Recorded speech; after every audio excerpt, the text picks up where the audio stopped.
I have a large department. There are many challenges in it, and I've met every single one of those challenges. I've been able to deliver. While they've undoubtedly been challenges, I've been able to meet those challenges. And I think I'd argue the fact that I have been tested over the last 4 years puts me in a really strong position. Minister, on the topic of dealing with challenges, as Green Party leader and Minister for Children, will you be prioritising addressing the dozens of children that have gone missing from state care this year? And could you maybe speak a little bit about as to why that trend has been developing for several years now?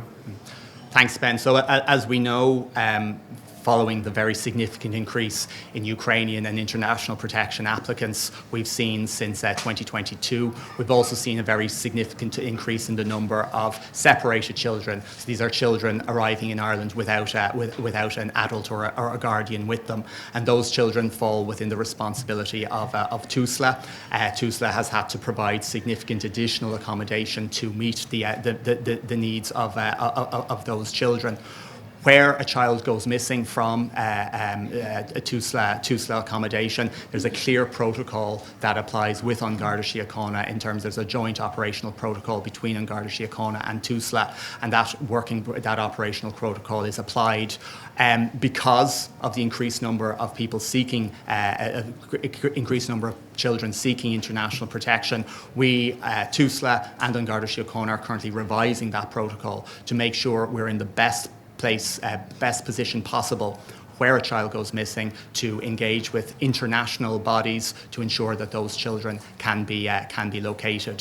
One of the key parts of the Asylum and Migration Pact that was voted on recently by Dáil Éireann was a requirement that children would be fingerprinted, and that's probably the best way of ensuring that the identification of children is known, and that anyone who has nefarious motives in terms of engagement in children, that it becomes much harder for children to be taken out of the jurisdiction when they have been fingerprinted and when those details are available to a particular member state. So we'll continue to work very closely with Tusla in terms of putting in place the investment, but also closely with An Garda Síochána in terms of bringing forward this revised protocol.